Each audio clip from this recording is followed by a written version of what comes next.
Good evening friends, ओम नमः शिवाय। दोस्तों, नारद जी शिव जी से पूछते हैं कि शिव जी के विवाह के बाद क्या हुआ, शिव जी के पुत्र कैसे उत्पन्न हुए और तारकासुर जो है वो कैसे मारा गया। तो इसमें नारद जी को ब्रह्मा जी बुलाते हैं, बताते हैं कि शिव जी के खिलाफ पहुँचते ही महान उत्सव होने लगा और देवगण वगैरह जो देवता वगैरह थे बहुत ही खुश हो जाते हैं क्योंकि शिव जी के विवाह अभी हुआ था। तो उसके बाद भगवान शंभु पार्वती के साथ देवताओं के वर्ष परिमाण के अनुसार 1000 वर्ष तक विहार किया। कुमार कार्तिकेय की जन्म की कथा, ब्रह्मा जी की कथा प्रसंग सुनाकर कुमार के गंगा से उत्पन्न होने तथा कृतिका आदि 6 स्त्रियों द्वारा उनके पाले जाने तथा उन 6 को संतुष्टि करने के लिए कार्तिकेय ने 6 मुख धारण किए और कृतियों के पाले जाने के कारण कृतिका उनका नाम भी है कृतिकाय रखा गया। कार्तिकेय नाम होने की बात कही गई है। तदंतर उनके शंकर गिरिजा की सेवा में लाए जाने की कथा सुनाई। फिर ब्रह्मा जी ने कहा, भगवान शंकर ने कुमार को गोद में बिठाकर बहुत प्यार किया।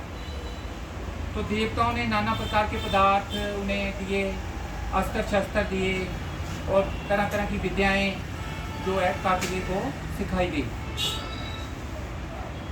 पार्वती के हृदय में बहुत प्रेम समा गया और उन्होंने हर्षपूर्वक कुमार को उत्तम ऐश्वर्य प्रदान किया, साथ ही चिरंजीवी होने का आशीर्वाद दिया। तारकासुर संग्राम, इस बीच देवताओं ने भगवान शंकर से कहा कि आपकी शादी इसलिए हुई थी कि आपके जो कार्तिकेय नाम का लड़का होगा पार्वती जी से, तो वो जो है अपने तारकासुर का वध करेगा। तो इसलिए अब हमें देवता लोग बहुत परेशान हैं तारकासुर से, तो आप कार्तिकेय को भेजिए ताकि वो युद्ध में जाकर तारकासुर को मार सके। तो शिव जी ने बड़ी दयालुता से उन्हें कहा और उन्हें जो है उसी समय कार्तिकेय को अर्पण कर दिया। तो कार्तिकेय जो है सेना अध्यक्ष होकर सेना लेकर युद्ध के लिए ब्रह्मा विष्णु जी की आदि के साथ और सेना के साथ चलती है। बहुत विशाल सेना थी। तो उधर से जब इतनी विशाल सेना आपकी देखी तो तारकासुर भी अपनी सेना लेकर आ गया। तो उस समय आकाश से आकाशवाणी हुई कि वो आप जो हैं कार्तिकेय की सेना अध्यक्ष है जिसका, वो ही जीतेंगे। तो इससे ब्रह्मा विष्णु के मन में और उत्साह आ गया और सेनापतियों में भी बहुत उत्साह आ गया और उत्साह से चलने लगे और इतनी बड़ी सेना देखकर उधर से तारकासुर भी आ गया। जो तारकासुर और सेना के बीच में भयंकर युद्ध छिड़ जाता है। तो वो जो है पहले जो है विष्णु जी जो हैं वो अपने धनुष से और जो है सुदर्शन चक्र से आक्रमण कर देते हैं। तो उन दोनों के बीच तारकासुर और विष्णु जी के बीच बड़ा भयानक युद्ध शुरू हो जाता है। तो जो ब्रह्मा जी कहते हैं ये तारकासुर है जो मेरे वरदान से बहुत ही बलवान हो गया है, ये विष्णु जी के द्वारा नहीं मारा जाएगा। तो ये शोभा नहीं देता कि इतना बड़ा युद्ध इन दोनों के बीच में हो रहा है, क्योंकि विष्णु जी से ये तारकासुर नहीं मरेगा, ये कार्तिकेय से मरेगा। तो वो कार्तिक को कहते हैं, बेटा पार्वती पुत्र तुम तैयार हो जाओ और तुम युद्ध के लिए जाओ, क्योंकि ये जो असुर है तुम्हारे द्वारा ही मारा जाएगा और जो तारक है वो किसी और से नहीं मर सकता। तो कार्तिकेय जो हैं वो तथास्तु कहकर युद्ध में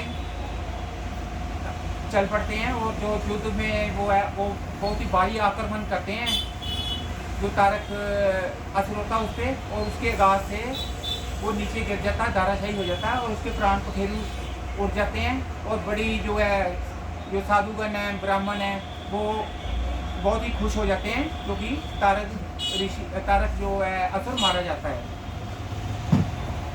तो जो है इस बात का शिव जी और माता पार्वती जी को भी पता चलता है कि हमारे पुत्र ने तारकासुर को मार दिया। तो वो भी वहाँ पहुँचते हैं और माता जो है बहुत ही खुश होती है और उसको अपने गोद में लेकर बहुत प्यार करती है, क्योंकि वो छोटा सा भी बच्चा था जो कार्तिकेय था। उस समय महान विजय उत्सव मनाया जाता है और देवताओं ने पुष्प वर्षा शुरू कर दी। तत्पश्चात भगवान रुद्र जगजननी भवानी के साथ निवास स्थान कैलाश पर। उसके बाद जो है जश्न मनाने के बाद भगवान जो है रुद्र भगवान शिव जी हैं वो माता पार्वती के साथ कैलाश को चले जाते हैं। तो कहने का मतलब है भी एक इसमें यहाँ मैं ये कहना चाहता हूँ, जो पापी लोग हैं उनका नाश करने के लिए भगवान जरूर आते हैं किसी न किसी अवतार में। और यहाँ पे कार्तिकेय ने है क्योंकि तारकासुर ने बहुत परेशान किया था साधु जनों को, तो उसको मारने के लिए वो अवतार लेते हैं। तो इसके बाद वो कैलाश पर्वत पर चले जाते हैं शंकर जी और जो हैं माँ पार्वती, और जो साधु लोग होते हैं ब्राह्मण वगैरह होते हैं, ब्रह्मा विष्णु सब अपने अपने घर को चले जाते हैं आनंद मनाकर। तो वो ब्रह्मा जी उसको कार्तिकों को भी कहते हैं कि तुम भी कैलाश पर्वत पे अपने माता पिता के पास चले जाओ, और वो भी वहाँ पे चले जाते हैं। और वहाँ पे फिर एक बार बहुत ही जश्न मनाया जाता है भगवान गणपति के जन्म की कथा। नाथ जी बोले, प्रजनाथ स्वामी कार्तिकेय का वृतांत तथा उत्तम कथा सुन लिया, आप गणेश के उत्तम चरित्र को सुनना चाहते हैं। ब्रह्मा जी बोले, हे नाथ, एक समय माता पार्वती के मन में आया कि मेरा भी कोई सेवक होना चाहिए। वो अपनी सखियों से जब बात कर रही थी, क्योंकि उनका कोई सेवक नहीं था, होता कि माता पार्वती मेरा भी सेवक होना चाहिए। तो इस प्रकार इसलिए वो अपनी जो शरीर की मैल है उससे जो है गणेश जी का को पहले प्रतिमा निर्माण करती है, और उससे गणेश जी जो है जन्म ले लेते हैं। तो फिर वो गणेश जी को बहुत प्यार करती है, और गणेश जी को कहती है माता पार्वती कि आप मेरे सेवक बनिए और आप मेरी सेवा में लगें। आज से तुम मेरे, और उन्हें कहती है आज से तुम मेरे, जो मेरा पुत्र गणेश जी का जन्म हुआ है तो वो द्वारपाल होंगे, तो मेरी आपकी आज्ञा के बगैर, यानी गणेश जी की आज्ञा के बगैर कोई भी अंदर नहीं आएगा। तो वो जो है गणेश जी को एक छड़ी देती है और द्वार पे बिठा देती है, और अपनी सखियों के साथ माता पार्वती जी नहाने चले जाते हैं। तो इस बीच जो भगवान शिव होते हैं वो अपने गणों के साथ वहाँ आ जाते हैं। वो अंदर जाने के लिए जाना चाहते हैं, तो द्वार पर गणेश जी बैठे होते हैं, वो अंदर जाने नहीं देते, तो वो उन्हें रोक लेते हैं। तो जो शिव के गाने हैं वो उनको से लड़ने लगते हैं गणेश जी से, लेकिन गणेश जी उन्हें अंदर नहीं जाने देते और युद्ध छिड़ जाता है उनके और शिव गणों के बीच में। तो उस जो युद्ध होता है उसमें गणेश जी हावी होते हैं। तो फिर जो है भगवान शिव आप शूल पानी लेकर वो जो है महेश्वर जो हैं वो गणेश से युद्ध करना शुरू कर देते हैं, और जो भगवान के त्रिशूल से जो उसकी गर्दन अपने त्रिशूल से उनकी गर्दन काट देते हैं गणेश जी की। तो जब माता पार्वती को इस बात का पता चलता है तो वो बहुत ही रोती है और बहुत ही आसमान से पे उठा लेती है, बहुत ही चीखे वगैरह की आवाज़ आती है और बहुत ही गुस्से में भी आ जाती है माता पार्वती। तो जो देवी देवता भी जो हैं वो भक्ति को प्रसन्न करने के लिए प्रार्थना करने लगते हैं। तो माता जो पार्वती कहती है अगर मेरे गणेश को आप जीवित कर दो तो मैं शांत हो जाऊंगी। तो उस समय जो भगवान शिव हैं तो वो जो हैं आप उत्तर की दिशा से अपने जो गण हैं उनको हाथी का सिर लाने को कहते हैं, और वो हाथी का सिर ले आते हैं और वो गणेश जी के गढ़ पे लगा देते हैं। तो जो होते हैं ब्राह्मण वगैरह वो जो है मंत्र आदि का पानी से मंत्र आदि वो मंत्र करके उसके ऊपर डालते हैं गणेश जी के ऊपर, और गणेश जी जीवित हो जाते हैं और माता पार्वती खुश हो जाती है और उन्हें गले लगा लेती है। तो इस प्रकार गणेश जी जीवित हो जाते हैं। गणेश जी को पता नहीं था पहले कि वे ये शिव जी हैं, माता पार्वती के पति हैं, इसलिए वो अंदर जाने से नहीं रोक रहे, अंदर नहीं जाने देते उनको। तो इसलिए वो शिव जी ने जब अंदर नहीं जाने दिया तो उनको मार दिया था और इस तरह उन्हें जीवित कर दिया शिव जी ने। ब्रह्मा जी कहते हैं हे मुने, तदंतर ब्रह्मा विष्णु शंकर आदि सभी देवताओं ने मिलकर पार्वती को प्रसन्न करने के लिए गणेश को सर्वदेक्ष बना दिया। उनको जो गणेश जी को देक्ष बना देते हैं, सर्वदेक्ष बना देते हैं, और माता जो है पार्वती वो कहती है संपूर्ण देवताओं से तेरी अगर पूजा होती रहेगी तो मेरी सर्व देवताओं से पहले पूजा होगी। और जो शिवजियाँ वो कहते हैं आप आज से विघ्नहर्ता होंगे, कोई भी काम जो शुरू होगा उससे पहले आपका नाम लिया जाएगा और सारे विघ्न हट जाएंगे, तुम सबसे पूज्य होंगे। और इतना कहने के बाद महात्मा शंकर गणेश जी को वरदान देते हैं, हे गणेश्वर तू जो बाद मास की कृष्ण पक्षी चतुर्थी को जिस दिन चंद्रमा उदय हुआ था उदय होता है उसी दिन, क्योंकि गणेश जी का जन्म हुआ था इसलिए उस दिन उत्तम व्रत रखा जाएगा। उस दिन से व्रत रखने से कई फायदे होंगे। यहाँ शिव जी ने चतुर्व्रत का शास्त्रों विधि तथा महिमा का वर्णन, और उन्होंने इस जो चतुर्थी का गणेश जी का व्रत है उसको रखने की विधि भी बताई और उसके रखने के क्या फायदे हैं वो भी बताई। गणेश विवाह की कथा। कुछ समय बीत जाने के बाद जो है ना, शिव जी और माता पार्वती के दिल में विचार आता है कि गणेश जी और दूसरे बेटे जो उनके कार्तिकेय की शादी करनी चाहिए। तो उधर कार्तिकेय और जो गणेश जी होते हैं वो भी चाहते हैं कि हमारी शादी कर दी जाए। तो गणेश जी कहते हैं कि पहले मैं शादी कराऊंगा, और कार्तिकेय कहते हैं पहले मैं शादी कराऊंगा। तो उनके माता पिता कहते हैं कि हमने पहले से एक नियम बनाया हुआ है, जो सबसे पहले पृथ्वी की परिक्रमा करके आएगा उसकी शादी पहले होगी। तो ये सुन के कार्तिकेय तो पृथ्वी की परिक्रमा करने के लिए निकल जाते हैं, लेकिन गणेश जी कहते हैं मेरे से तो ये परिक्रमा होगी नहीं, मैं कैसे करूँगा। तो वो अपने माता पिता को विराजमान करते हैं सिंहासन पे, और उनके पूजा आदि करते हैं, और उनके गिर्द परिक्रमा करने लगते हैं। और 7 बार उनकी परिक्रमा करने के बाद कहते हैं कि शास्त्र के अनुसार मैंने पृथ्वी की परिक्रमा कर ली है।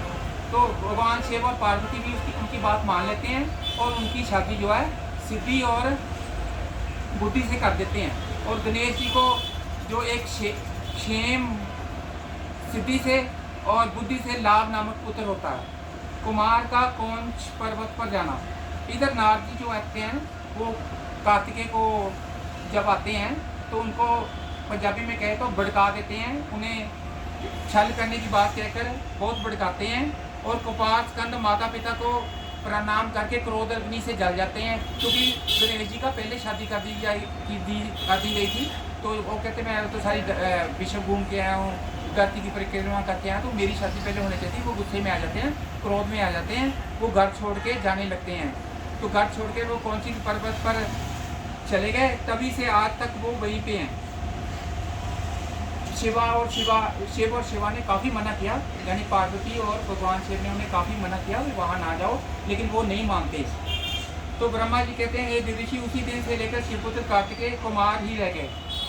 कृतिका नक्षत्र युक्त कार्तिक पूर्णिमा की तिथि जो होती है, जो व्यक्ति कुमार के दर्शन उस दिन करता है उसके सारे पाप खत्म हो जाते हैं और उसे मनोवांछित फल प्राप्त होता है। स्कंद का वियोग होने पर, स्कंद यानी कार्तिकेय का वियोग होने पर उन्हें सुखी करने के लिए शिव पार्वती स्वयं अपने अंश से कांच पर्वत पर उनसे मिलने के लिए कांच पर्वत पर जाते हैं। वहाँ मल्लिकार्जुन ज्योतिर्लिंग भी है। तो वो जब वहाँ शिव पार्वती जाते हैं तो उन्हें जब पता चलता है कार्तिकेय तो वो अन्य जगह पे चले जाते हैं, जो 3 कोस की दूरी पे थी, 3 योजन की दूरी पे थी, कार्तिकेय स्थान पे चले जाते हैं। देवता और मुनियों की प्रार्थना करने पर भी कार्तिकेय नहीं मानते और 3 योजन दूर चले जाते हैं। हे नारद, पुत्र के स्नेह आतुर वह दोनों शिव कुमार के दर्शन के लिए पर्व यानी त्योहारों पे वो हर साल जाते थे। अमावस्या की तिथि को शिव जी वहाँ पे कौचर पर्वत पर जाते थे हमेशा, और जो पूर्णमासी है उनको माता जो भगवती है, जग जननी है, पार्वती माता है, वो जो है कौचर पर्वत पर जाती थी। तो जो है अमावस के दिन वहाँ शिव जी समझ जाते थे और पूर्णमासी के दिन पार्वती जी निश्चित रूप से वहाँ जाती है। मुनीश्वरों, कार्तिकेय और गणेश जी का जो वृतांत पूछा गया है वो श्रेय वृतांत मैंने वर्णन कर दिया है। इस प्रकार रुद्र संहिता का चतुर्कुमार खंड पूर्ण हुआ और इससे ये अध्याय पूर्ण हुआ है। तो दोस्तों, कल को हम एक और अध्याय रुद्र संहिता युद्ध खंड के बारे में शुरू करेंगे। अब हम कोशिश करेंगे कि छोटे छोटे जो कम टाइम में छोटे छोटे हिस्सों में इस जो है शिव पुराण को हम पढ़ें ताकि सबको समझ आ सके। Thank you very much. Om Namah शिवाय।